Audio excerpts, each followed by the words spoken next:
We got a ton of news about the fourth stimulus check, Social Security benefits, SSI, SSDI, and a ton of stimulus news for more stimulus payments that are going to be sent to President Biden sooner than we expect. First of all, folks, Congress is beginning big negotiations this week. Huge negotiations, huge talks about the stimulus, huge talks about what Joe Biden's going to do about the fourth stimulus payment and Social Security benefits. What I want to say is that Congress beginning big negotiations this week. The House Republican leader and Stephen Scalise sidestepped thorny questions today on whether he would allow Congress to default on its debt.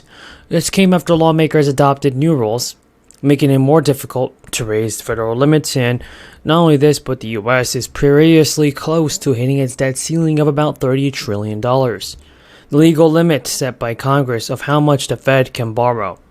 It includes the total amount of federal debt outstanding. About $25 trillion of this, as well as a nearly $6.9 trillion of this from the Fed, has borrowed from itself.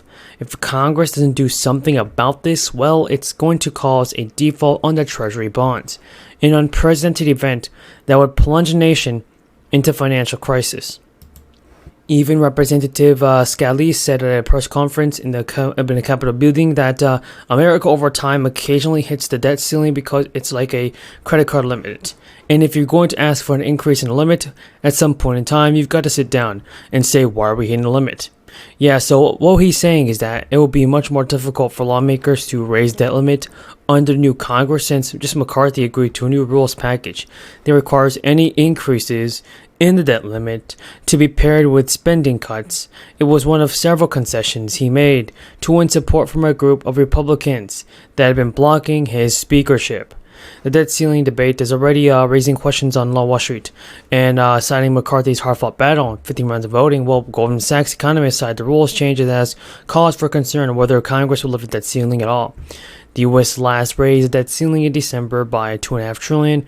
The increase is expected to last until at least July 2023. And according to experts, lifting the debt ceiling, well, it doesn't authorize any new spending. It will allow the government to just borrow more and more money from the people and steal. Pretty much. And since the Fed is already consistently spending more than it does in tax revenue, well, lawmakers have to periodically raise the debt ceiling. Failing to lift the debt ceiling could lead to a government default on its debt and pretty much stop all the daily operations, causing potential turmoil to markets and even the economy. The last major rift from the debt ceiling was in late 2011. Driven by the holdout from the Republicans' majority in the immediate term, defaulting on the debt could delay Social Security and Medicare benefits, salaries for government employees, military personnel, and even contractors, as well as other spending negotiators, because the Biden administration is already building on a strategy to deploy under the midterm election season, in which it talked from a multiple GOP congressional lawmakers on how to. And strategists in the White House officials have believed that the possibility of Republicans holding that ceiling hostage in exchange for the spending cuts is both economically disastrous and a political loser for the GOP. The looming fight over the spending cuts in many ways is a repeat of the messaging battle that unfolded ahead of the November midterms. Joe Biden warned that the closing weeks of campaign, popular programs like Medicare and Social Security are at risk of GOP majorities stopping this. Republicans, meanwhile, sought to argue that government spending should be reined in without outright committing to cutting entitlement programs. Yes, stimulus can be on the way if Joe Biden does something quick to stop this. We made a decision, and the justices participated. They don't ride circuit anymore. They, in fact, do the opposite. District judges sit on the appellate court from time to time.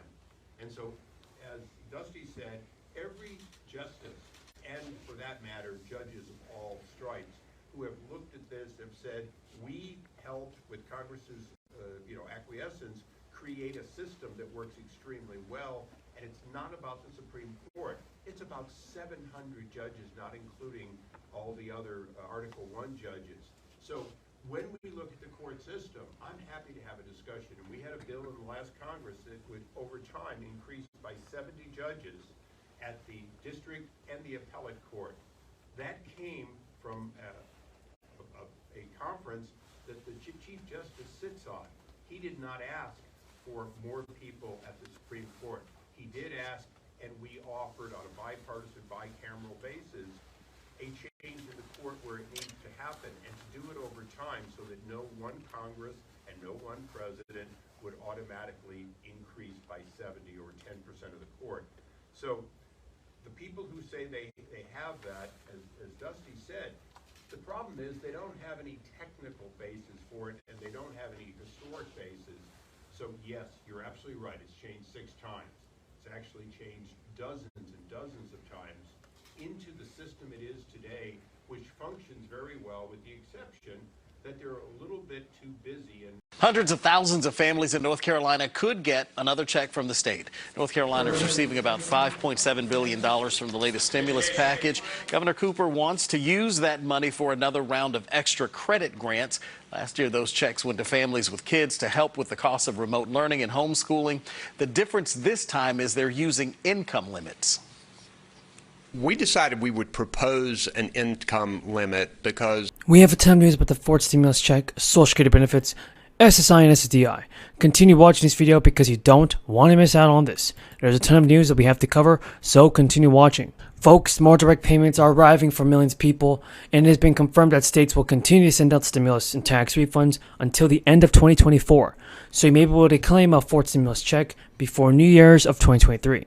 This year has already been filled by rapid increase in inflation, with citizens and especially those from low-income households struggling financially in the face of a cost of living crisis. Following the 2 crisis years, the economy was hit hard with several supply chain shortages and ultimately drove up the price of everyday items, including groceries. Compounding these shortages were the sanctions imposed on oil imports. In June this year, the average price of a gallon of gas in America almost hit $5, with the Federal Reserve ultimately choosing to increase rates again in order to curb the rapid rise in inflation.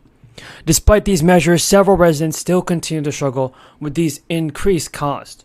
To help ease the financial burden on its residents, several states have implemented the use of tax rebates and stimulus checks to help those from middle and low-income households navigate these tough times.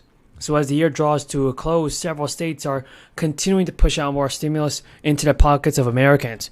Now, the state of California next wave of residential stimulus payments offset the nation's rising inflation rates. It will reportedly arrive at the end of December, and the $1,000 checks are being distributed as part of the middle class tax refund, in which $9.5 billion will be earmarked for state residents.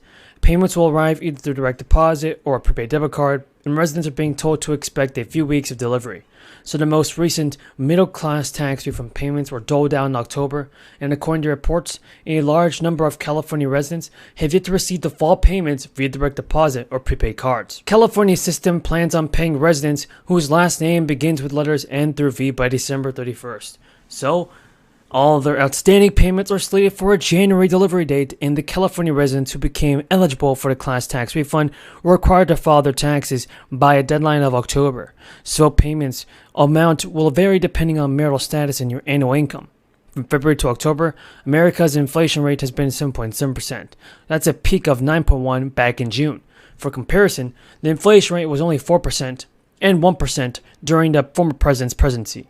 And according to the Washington Examiner, married couples filing jointly can be paid anywhere from $400 to $1,000, while heads of households can receive anywhere from $200 to $700. It all depends on your income and the number of dependents you have.